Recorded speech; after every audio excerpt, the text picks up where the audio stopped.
I have my little list of things I want to stay on track, because if you have seen me through Dr. Kamani, then you know sometimes if you ask me the right question, or even if you don't, I can talk. Okay. So, as the preacher say, I'm not going to be before you long today. And if you have watched any of my videos, if you have spent any amount of time with me, heard me on a podcast, heard me on somebody else's channel, or even are one of my coaching clients, I frequently talk about this path to self-discovery. You'll hear me like in 2018, when I left, that's when I really started out on my path to self-discovery.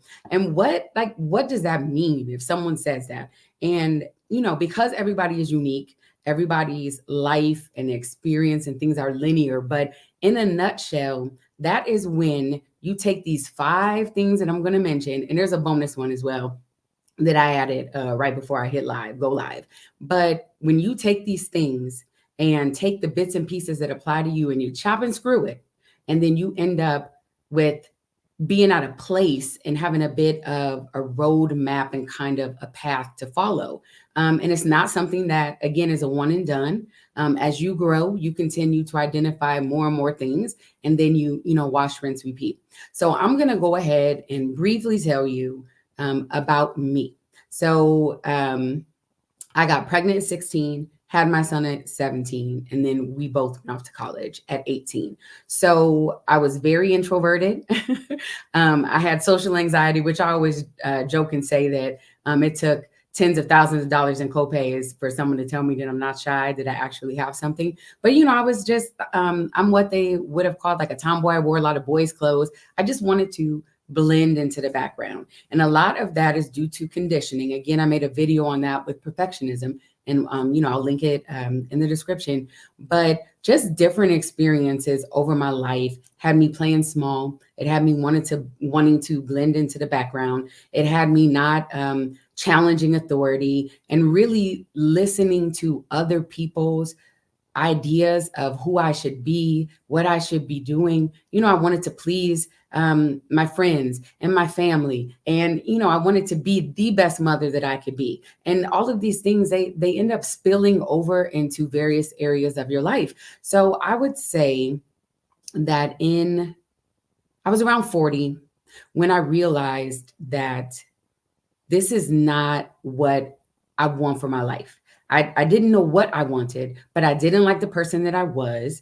I didn't like who I was becoming. And again, I'm very friendly, so I'm not talking about that. I'm just saying emotionally, I really thought by that age, okay, that I would be a different type of person than I was, because that was kind of the carrot that I dangled over myself as the reward to keep pushing, and it was the incentive to keep pushing. I need to get another degree and then another degree, and I have to have these jobs that have great titles because I went to a good school, so I need a good job.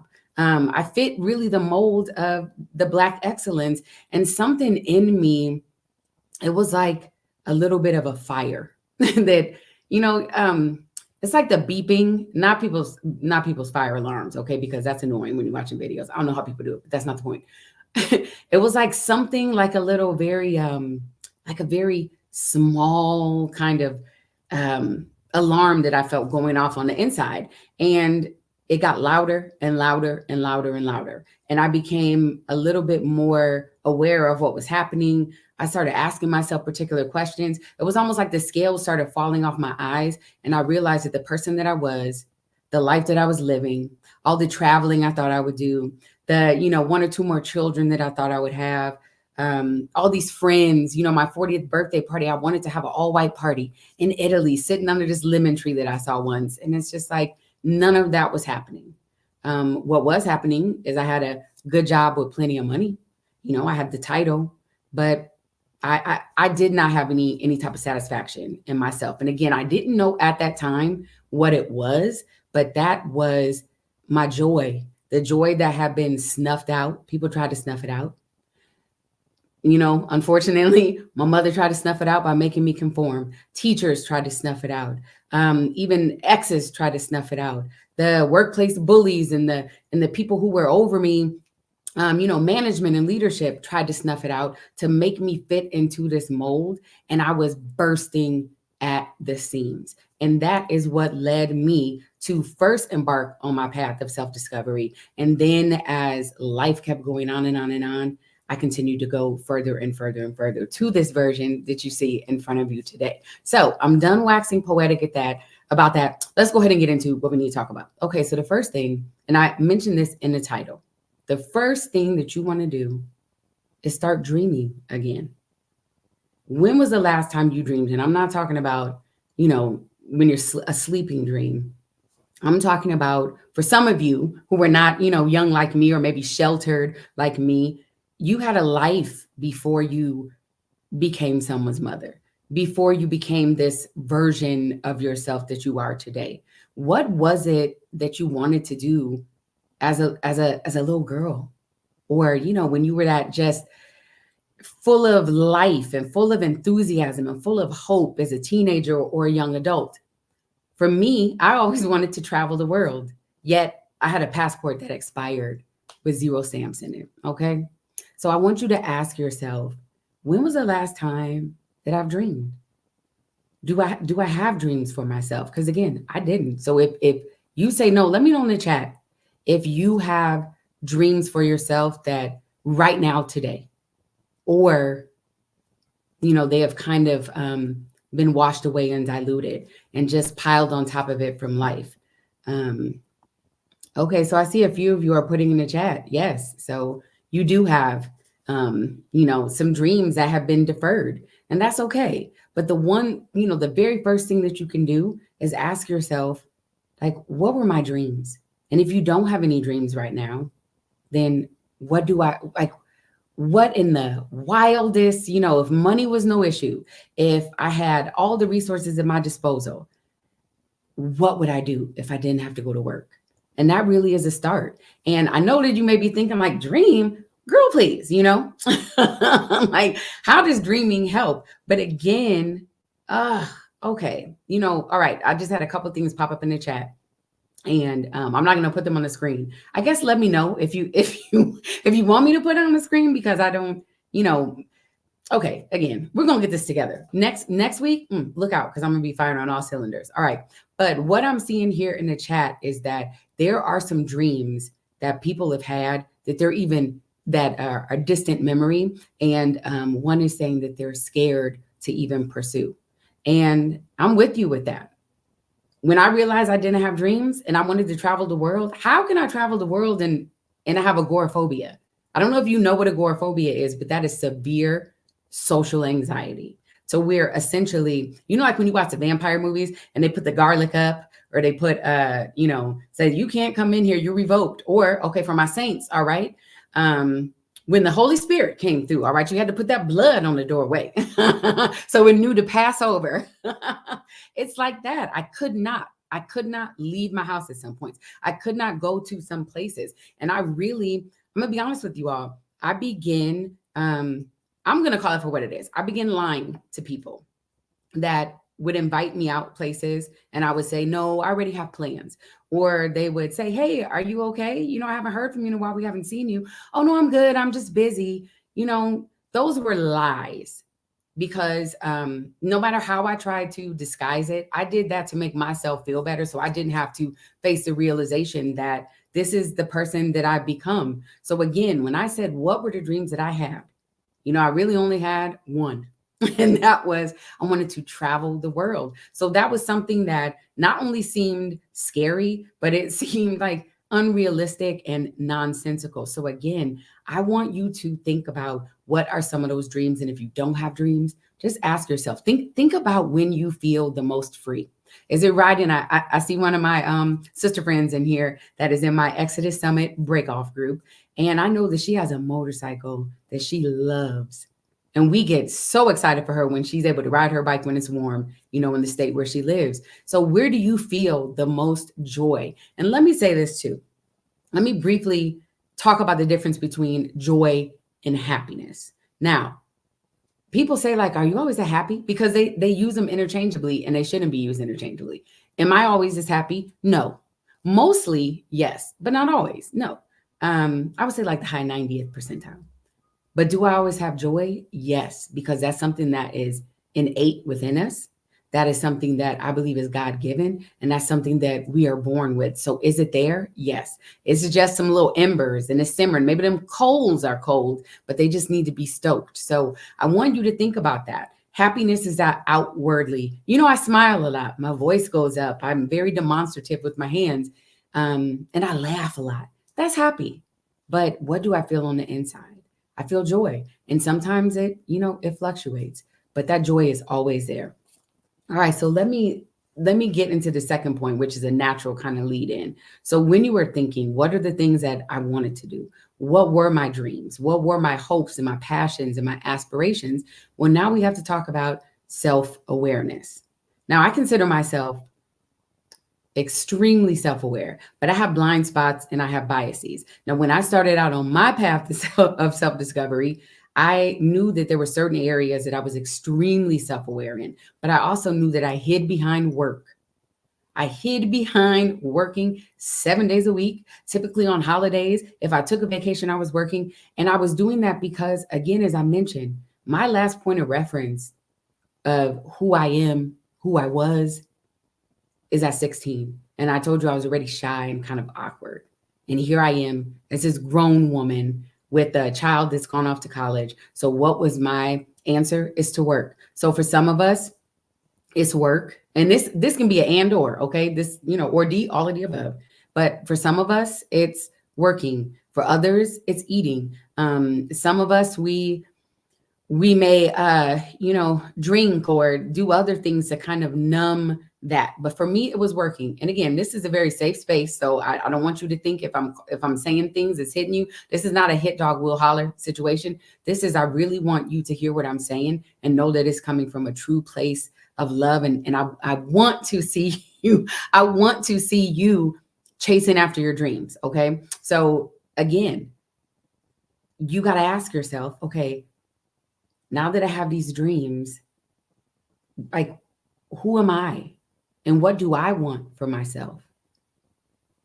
And not, I want you to be careful and not loop in your family or your spouse or your partner or your people, your mother and them.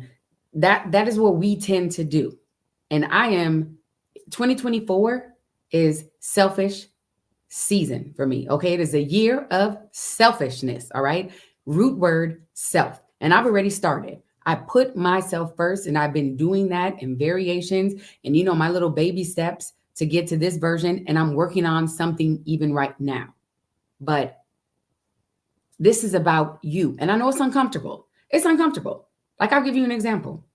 I used to not do anything for myself. I felt compelled. I felt like I owed the job something. Like, if I treated myself with something, bought nice things, I had to justify it. Even, recently I realized, okay, so I'm okay doing the proverbial self-care things. I don't get my hair done. I don't get my nails done, but I do go and treat myself to a facial a couple times a month. I go get massages. I do all of that. But yet when I see something that I want, I have to do this little like justification still. Now, does it look like it used to look before? Absolutely not. But it still is not where I want it to be. What I'm working on, and my goal for 2024 is to have me not even think about it. And I'm doing things because I want to, period, full stop. Okay. So again, I understand that this may be challenging. It may feel wrong. You may feel guilty, because I know I did. But I want you to think about, what do you want? Have you asked yourself that lately? What do you want? What do you need? What makes you happy? What don't you want to do? Because that's another thing. I don't know. It seems like I volunteered for things. I said yes to a whole bunch of things that I didn't want to do. Guess what? If you tell people no, let me put you on and tell you what's going to happen. One of two things. Either they're going to say, oh, okay, well, thanks anyway. Or they're going to get attitude. And I want you to put your good eye on those people. Take inventory of how people begin to act when you start putting yourself first. Now, I'm not here to tell you, break up happy homes, ruin friendships or anything, but I want you to keep your eye on how people react to you saying that I'm doing something for myself. I'm doing something to become the best version of myself, and I'm doing something that makes me happy. And if they don't like that, it's a problem, okay? So let's talk about the next thing. So you've got your dreams. You've got your, you've asked yourself, like, at least right now, and again, you can do this today. Simple questions, ask yourself. So you've identified something. Now, how are you going to do it? I'll give you another example. In January of 2001, I decided I'm not going to be here during the next election. I have rental properties. I have the house that I live in now that I own this too. I've got, all types of things that need to be done. I have a business. I don't even know where I'm going, but I know I'm going somewhere. Was it scary? Yes. Was it this huge dream? Yes. Did I give myself time? Yes. Are we about to hit 2024 and I feel like I'm behind the eight ball again? Yes. But that was something that I knew that I had to plan. What can I do today? What can I do right now to start? Because that's all you have to do is just start.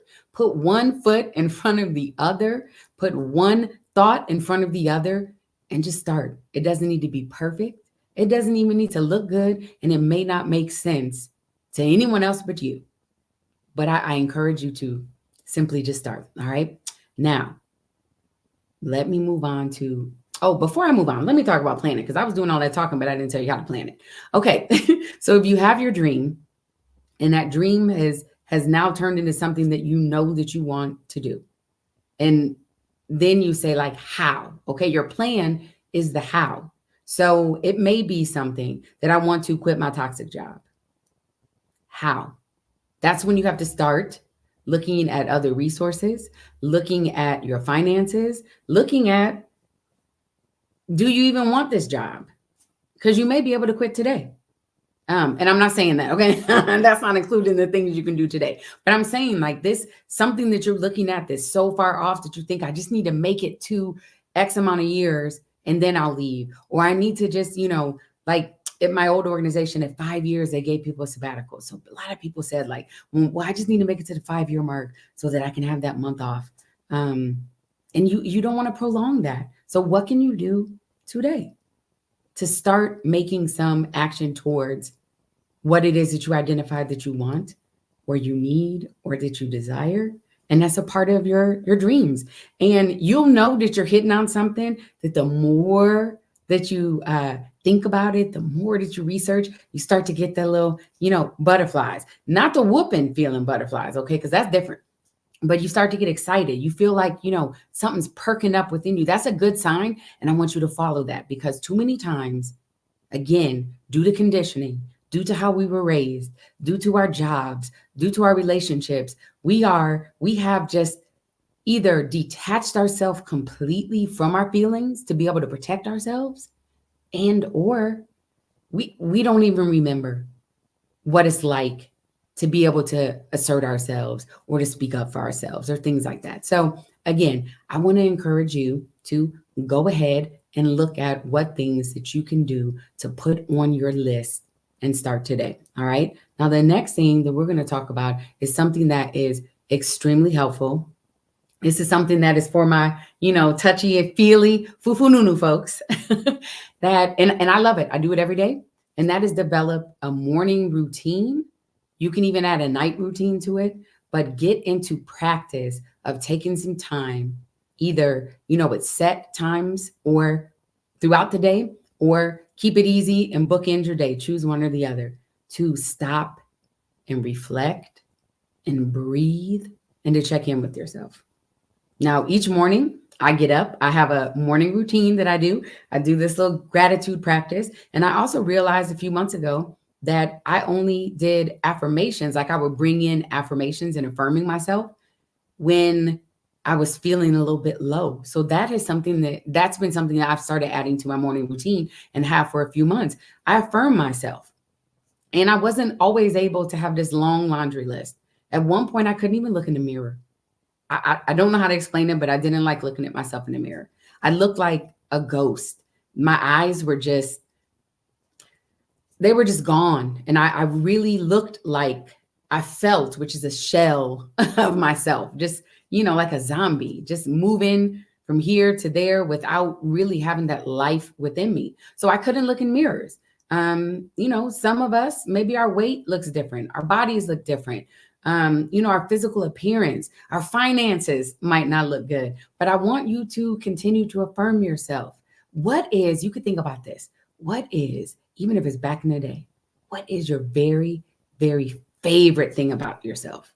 And again, not like, well, I'm a good mother, you know, at church, I do all the things. I'm a prayer warrior. I'm the one who starts the prayer hotline. Like, I want you to think about you. Tell me, what is something, however far back you got to go till you start smiling, and those brain, functions start firing off, and you think about, oh man, this was a time in my life when you couldn't tell me anything. And I knew I was, the coldest. I knew my car looked good. I knew, I used to be the best dressed in the office. And too many times we are told that we should not affirm ourselves. We should not speak. That's not ladylike to speak on things. Well, I can give you a whole rundown right now. But, 5 years ago, no, I struggled. I really, really struggled to find some things that I liked about myself. And it's sad, but that's honestly the place that I was in. And I'm grateful to be able to be here to share with you today. What you can do is think of 3 things that you absolutely love or loved about yourself. Again, doesn't matter how far you have to go back. I really want you to start smiling. I really want you to start making those connections. Okay. So, the last thing, number 5. All right. So we already talked about dreaming.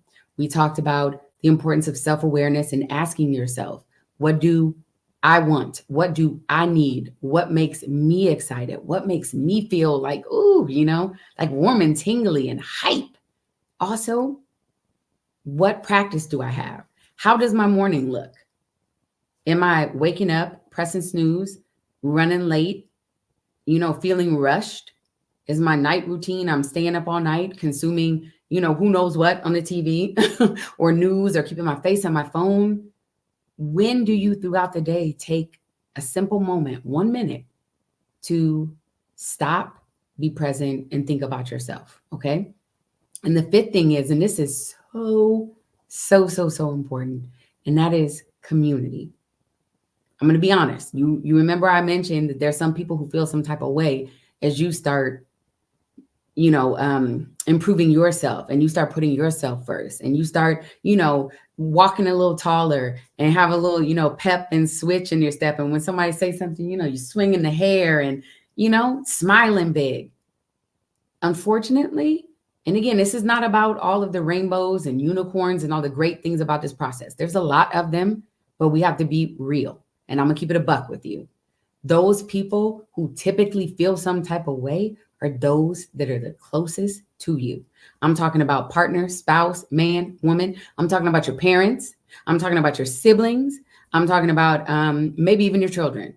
The people that you are there for them no matter what. But ask yourself, are these people there for me? Do we have this same, dynamic? And there's always going to be a ebb and flow, but it should still hover around 50%. Every time you talk to them, how do you feel afterwards? Do you feel drained, or are you like, well, I was about to go to sleep, but now I'm wide awake. I'm going in the kitchen, Is that how you feel? So again, you want to surround yourself with like-minded individuals. In my case, it was other Black women who did all the things they were supposed to do, who went to college, had the good job, have the houses, have the cars, have the things. And yet they still don't know who they are. And they want to get to know themselves. And I found that in the Exodus Summit community. Now, I'm sure there's plenty of other communities. That's the only one that I know about so far, because I was a lone wolf. I didn't mess with other females, definitely not other Black females. They tend to see me as some type of weird competition. They have talked about me. They have made me have to pull up, and I don't like the person that I was, or didn't like the person that I was around them. But as I started, working through my plan and checking some, things off my list, and even checking in with myself, I realized that I had a craving. I had a strong desire. I had a need to be around other Black women. And at that time, I didn't know how I was going to find that, what it was going to look like. But I did find Exodus Summit. Now, Exodus Summit, it is an annual, as it sounds, summit that is really about leaving the United States and going to whatever country that your heart desires and preparing you to leave. And there's plenty of women who don't want to leave, or they have a long-term plan. You know, it's not something that's going to be immediate in the next few years. But there are lots of Black women that are there and showing up as themselves at this summit every single year. But there's also a Facebook group because the summit has, you know, a cost to it. Everybody doesn't have that money, but there is a Facebook group. Get in that Facebook group. Okay, I sound a little bossy with that. What I suggest you do is to go into the Facebook group, ask to join, make sure that your picture of you as a Black woman, because it is a safe space, because you know how they do, okay? And they being everybody that's not a Black woman, all right? They want to come in there and, you know, give their opinions. Nobody asked you. So it is a safe space for Black women. Make sure that you have your profile picture there and get in there and hit that search box. They will tell you, I'm sure that the question has been asked. As I mentioned, I meet, you know, I said one of my sister friends that is a Exodus Summit breakoff group. We have been meeting every single Wednesday for over a year now. And they are my friends. They connect me with other people. Some of you said you came from Dr. Kamani. I met Dr. Kamani through Exodus Summit, you know, for being in that sphere. I met Dee from H&D Abroad and was on her channel due to Exodus Summit. There are so many people that I've been introduced to that are creators, that are coaches, that are all around just amazing Black women. And it came from getting into community. And something that I want to encourage you, for those of you who do have friends, because I didn't have friends, okay? I had no friends. But there's some of you who do have friends. And I'm sure that you, okay, I'm not putting words in your mouth, but I want you to think about it. Have you fell off from being more involved and being more social and how things used to be for you? And I'm not talking about friendships that have run their course, but people that you miss talking to, but something in you is holding you back. Maybe because you feel a little bit embarrassed or ashamed, or you don't want them to ask you like what's been going on with you when you know that you're going to tell them. Maybe you're thinking like, well, I don't want to burden them with my problems. I encourage you to reach out to them. If they are truly your friends, you all will pick up right where you left off, okay?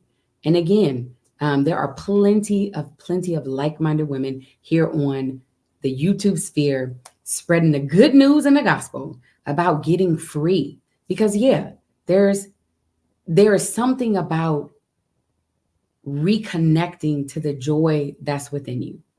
That is absolutely, I don't even have words to describe it, but you'll know it when you feel it, and it is going to continue to get stronger and stronger and stronger. So let me go ahead and hit this chat up. And also let me know if you have any questions. I'm going to pause there. Also, if you're picking up what I'm putting down, okay, I need you to go ahead and pass the plate, touch and agree with your neighbor, and go ahead and hit that like button, please, and thank you. This is my first live. YouTube was mad at me because I didn't post for a couple months, and I really, really want to begin to get this message and connect other Black women just like I was connected by Black women. So let me know if you have any questions in the chat. And I do see that someone here is saying that they have to check out the breakout groups. Yes, there's breakout groups, there's meetups. So Phoenix is having their very first meetup. And I'll be honest with you, because I'm not a social person. I don't know why I leaned in and dropped my voice. Let me sit back.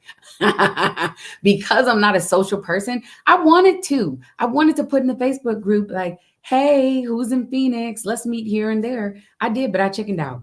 I chickened out. I'm gonna be honest with you. So I didn't do it. I'm glad someone else did, but we are meeting for the first time on Sunday, and I'm so excited. I'm excited, to get out of the house, and I'm excited to meet some of these Exodus Summit women in person and just feel the energy and the magic that happens when Black women get together. Okay, so let me know if anyone has any questions.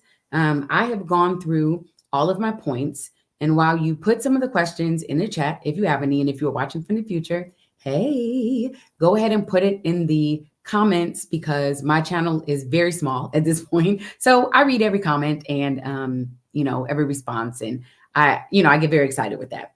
Yeah, on that note, I will bid you all adieu. You can join me next Thursday, same time.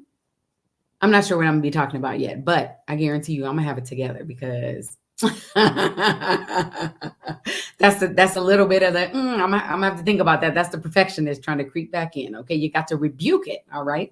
Okay, so thank you all for making it this far in the video. I really appreciate the support. I hope that you have a wonderful night or evening or morning, depending on where you are. And I'll see you in the next video. Bye-bye.